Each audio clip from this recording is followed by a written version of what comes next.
God give me everything. Power house की नई video में अपने भाइयों को वेलकम करता हूं। शादी में नहीं गए क्या? क्योंकि मैग्रेगर भाई की शादी हो गई है।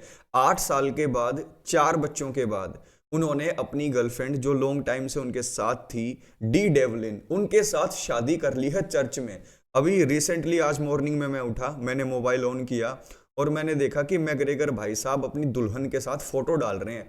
फिर मेरे दिमाग में आया, यार इनकी तो पहले मतलब कि बच्चे बच्चे हो चुके हैं, मामला क्या है? तो ये जो लेडी हैं डी डेवलिन, इनके साथ कॉनर मैग्रेगर काफी लंबे टाइम से रह रहे थे, बस इन्होंने शादी नहीं की थी, अनऑफिशियल वाइफ थी ये इनकी। लेकिन अब फाइनली 8 साल के बाद कॉनर मैग्रेगर ने वो दर्जा दे दिया है जो एक लेडी को मिलना चाहिए 4 बच्चों की मां होने का। यहाँ पर डी डेवलिन के साथ उनकी ऑफिशियली शादी हो गई है। Now they are both married. अगर आप विकीपीडिया पे देखते तो पहले डी डेवलिन को उनकी पार्टनर लिखा जाता था, लेकिन अब वाइफ हो गई हैं। कॉनर मैग्रेगर की किस्मत बहुत अच्छी है, इतने ज्यादा कांड करने के बाद भी एक औरत जो उसके साथ जब वो कुछ भी नहीं था उस टाइम से लेकर अब तक बनी हुई है। और कॉनर मैग्रेगर भी चाहे कैसे इंसान हो भाई, he is a good partner, क्योंकि अपनी वाइफ को उन्होंने छोड़ा नहीं है। यहां पर इलिया टोपुरिया जो कॉनर मैग्रेगर के नक्शे कदमों पर चल रहे हैं, पर्सनल लाइफ में कितनी दिक्कतें आ रही है। मैं तो ये सोचता हूं कि जो कॉनर मैग्रेगर की जो वाइफ है डी डेवलिन, बिल्कुल देवी औरत होंगी वो, क्योंकि कॉनर मैग्रेगर को हैंडल करना, कॉनर मैग्रेगर के जो ये अलग अलग कांड होते हैं उनको डाइजेस्ट करना, ये डी डेवलिन ही कर सकती हैं। तो यहां पर मैं अपनी तरफ से कॉनर मैग्रेगर को कॉन्ग्रेचुलेट करना चाहूंगा कि भाई उनको एक बहुत अच्छी लाइफ पार्टनर मिली है। तो ले दे के बात यह है कि कॉनर मैग्रेगर ने शादी कर ली है फाइनली अपनी गर्लफ्रेंड डी डेवलिन के साथ। लेकिन आगे बढ़ने से पहले मैं स्पेशल थैंक यू बोलना चाहूंगा ओबादा ब्रदर का, जिन्होंने 150 रुपीज डोनेट किए हैं, और शोएब अख्तर भाई का। ओबादा भाई तो हमेशा ही डोनेट करते रहते हैं अपने चैनल को, तो आप भी मेरे भाई ये जो स्कैनर है इनके थ्रू अपने चैनल को स्कैन करके डोनेट कर सकते हैं। आप लोगों की हेल्प की वजह से ही मैं अपनी पैशन को अपने प्रोफेशन के अंदर तब्दील कर पा रहा हूं। थैंक यू सो मच भाइयों, मेरी बैकबोन बनने के लिए। तो आज के जो भी डोनेशंस होंगे उनका शाउट आउट कल की पहली वीडियो में अपने भाइयों को मिलेगा। So thank you so much Obada brother और शोएब अख्तर ब्रदर। अब $50,000 चाहिए आपको नहीं, हमजद चिमायव को। ये कह रहे हैं वाकिन बकली। वाकिन बकली ने कहा कि देखो मैं था रियल नंबर 1 कंटेंडर 170 में, कमारू उस्मान ने क्या किया? कमारू उस्मान ने मुझे होल्ड डाउन किया और मुझसे फाइट नहीं की, नहीं तो मैं जीतता। अरे भाई साहब वाकिन बकली, मैंने आपको पिक किया था, मुझे लग रहा था कि आप कमारू उस्मान को हरा देंगे, लेकिन आपको टेक डाउन किया, आपको कंट्रोल किया और फीट के ऊपर भी आपकी रैली निकाल दी थी कमारू उस्मान ने। कम से कम यार झूठ तो मत बोला करो। वाकिन बकली ने कहा कि हमजद चिमायव अगर मेरे साथ फाइट कर ले और वो एक राउंड निकाल दे बिना रेसलिंग किए तो मैं उसे $50,000 दूंगा। और चलो मेरे साथ फाइट ना करे, किसी के साथ भी अगर वो एक राउंड बिना जो है रेसलिंग किए सिर्फ स्ट्राइकिंग कर ले और बच जाए तो $50,000 दूंगा मैं।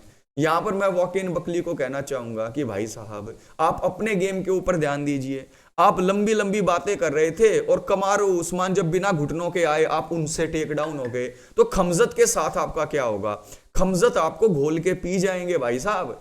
तो मैं आपको कहना चाहूंगा कि 170 के अंदर पहले ही कंपटीशन इतना ज्यादा हो चुका है, तो अपने स्किल के ऊपर ध्यान दीजिए, इन सब बातों को छोड़ के। माइकल मोरालेस की फाइट फिक्स होने वाली है, वो भी जेडीएम के साथ।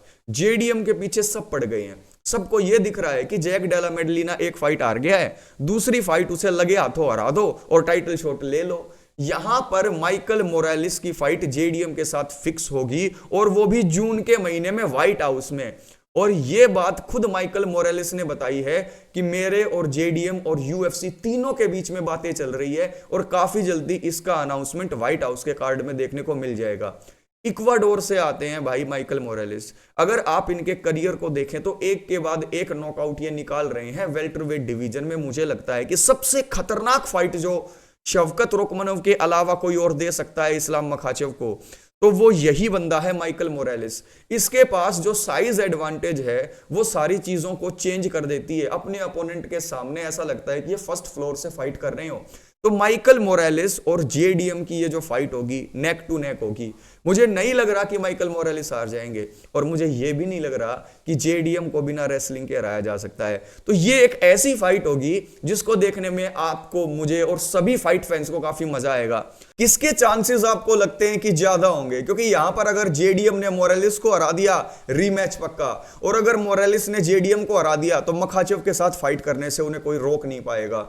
और सीधी सिंपल सी बात यह है कि शवकत रोकमनव को वाकेन बकली ने एक बार फिर से ट्रोल करना शुरू कर दिया है। वाकेन बकली आज के टाइम पर ना कमारू उस्मान से हारने के बाद दोबारा से लाइमलाइट में आने की कोशिश कर रहे हैं। अब दो तरीके से लाइमलाइट में आया जाता है, पहला परफॉर्म करके और दूसरा बकचोदी करके। तो वो दूसरा राउट अपना रहे हैं कि मैं बकचोदी करूंगा, फाइट गई तेल लेने। उन्होंने कहा कि शवकत रोकमनव, तुमने मेरे ऊपर कमेंट किया कि black boy you are gone, तेरा खात्मा कर दूंगा मैं। तो मैं कहना चाहता हूं शवकत रोकमनव को कि जैसे ही तुम मेरे सामने आ गए, मैं तुम्हें उधेड़ने वाला हूं, और तेरी और मेरी फाइट अगर फिक्स हो गई तो मैं तेरे को उठा उठा कर पटकूंगा।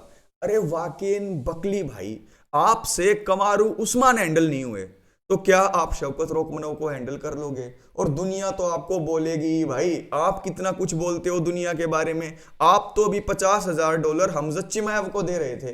$5,000 लगा के कोई अच्छा ट्रेनिंग पार्टनर ले आओ जो आपकी रेसलिंग को बेटर कर दे। समझो बकली भाई, कुछ नहीं रखा इन बातों में। बकली को ककली बना देंगे हमजत चिमाएव अगर वो उनके सामने आ गए, और पहले भी वो उनसे पंगा ले चुके हैं। तो हमजत से तो बच के रहना। और ब्रेंडन मोरेनो अपनी पिछली फाइट हार गए टाटसायरे टायरा से। अब यहां पर उनका करियर कहां पर जाएगा? एक और फाइट फिक्स हो गई उनकी, यानी कि ब्रेंडन मोरेनो को ये रिटायर करवा कर ही मानेंगे यूएफसी वाले। किनके साथ फिक्स हुई होगी? असू अलमबायव के साथ, असू अलमाबायव के खिलाफ। ये जो असू अलमाबायव हैं, ये बहुत ही तगड़े प्रोस्पेक्ट है। अगर आप इनके करियर को बड़े ध्यान से देखोगे तो ये 18-19 फाइट की विन स्ट्रीक के ऊपर थे, तब कहीं जाकर मनेल काप ने इनको हराया था। उसके बाद ये लगातार फाइट्स जीत चुके हैं। यूएफसी में 7-8 फाइट में से सिर्फ ये एक मनेल काप वाली फाइट आ रहे थे। अगर उसको हटा दो तो 2017 से ये हारे ही नहीं है। तो यहां पर ये फाइट जो ब्रेंडन मोरेनो की और असू अलमबायव की होगी, ये होगी यूएफसी मैक्सिको के अंदर 28 फरवरी को। फरवरी के महीने में जो ब्रेंडन मोरेनो होंगे वो लगभग रिटायर हो जाएंगे। इस फाइट के अंदर मुझे उनका चांस नहीं लगता है। असू अलमाबायव जो हैं, he is a young prospect, और उसकी रेसलिंग, उसकी ग्रैपलिंग और उसकी स्ट्राइकिंग, तीनों चीजें ऐसी है कि ब्रेंडन मोरेनो को मैक्सिको के अंदर दिक्कत होगी। और वहां पर अगर वो हार जाते हैं तो मुझे लगता है कि रिटायरमेंट उनसे कहीं ज्यादा दूर नहीं है। अलेक्जेंडर वोल्कानोव्स्की फिल्मों में काम करने लग गए हैं। मैंने अभी मोबाइल के अंदर रिसेंटली देखा कि वो स्ट्रीट फाइटर मूवी के अंदर आ गए हैं, और उस मूवी के अंदर वोल्कानोव्स्की के बाल तो है नहीं, बिल्कुल उनको क्लीन शेव करके विग पहनाई गई है। और विग पहनने के बाद मुझे ऐसा लग रहा है कि वो एक बिल्कुल अनरिकग्नाइजेबल हो गए हैं, यानी कि उनको पहचानना ही मुश्किल हो गया है। यहां पर अलेक्जेंडर वोल्कानोव्स्की के बालों वाला जो हेयर स्टाइल है वो सेज नॉर्थ कट के छोटे भाई लग रहे हैं। ऐसा लग रहा है Alex says north cut Volkanovski. तो यहां पर अलेक्जेंडर वोल्कानोव्स्की को बालों के साथ विग में देखकर मुझे काफी हंसी आई। और उसके साथ साथ ये जो मूवी है उसका नाम है स्ट्रीट फाइटर, और इस स्ट्रीट फाइटर मूवी में इंडिया के विद्युत जामवाल भी हैं। विद्युत जामवाल भी पता नहीं कौन से एक फाइटर बने हुए हैं। मैंने क्लिप्स देखी थी, मुझे तो इंटरेस्टिंग लगी। उसके बाद हेनरी सऊडो, भाई साहब हेनरी सऊडो ने अभी रिसेंटली कहा है कि अगर मैं हबीब की तरह और जॉन जोन्स की तरह रिटायर हो जाता टाइम पे तो मेरी गिनती ग्रेटेस्ट ऑफ ऑल टाइम के बीच में होती अब भी। लेकिन ये जो मैंने रैली निकलवा ली है रिटायरमेंट को वापस लेकर फाइट्स में, उससे मेरी जो लेगेसी है वो टार्निश हो गई है। 101% एग्री करता हूं मैं।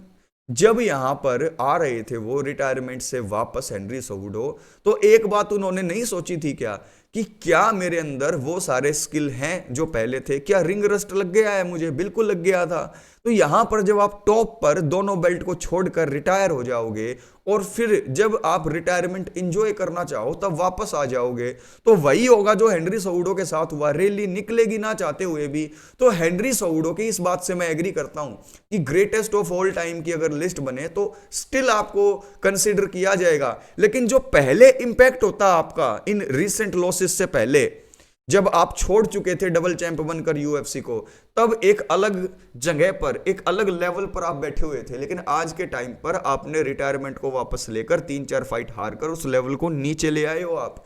तो भाइयों, आज की इस वीडियो के अंदर आपने देखा कि यूएफसी के अंदर बहुत कुछ होता जा रहा है। अलग अलग फाइटर्स फाइट को छोड़कर ट्रैश टॉकिंग पर आ गए हैं। इससे रिलेटेड भी एक जबरदस्त वीडियो आएगी, लेकिन इस वीडियो को पहले तो हाइप कर देना, वीडियो को लाइक कर देना और एक प्यारा सा कमेंट छोड़ देना, ताकि इस वीडियो को रैंक होने में हेल्प मिले। नेक्स्ट वीडियो में मिलता हूं, तब तक के लिए टेक केयर।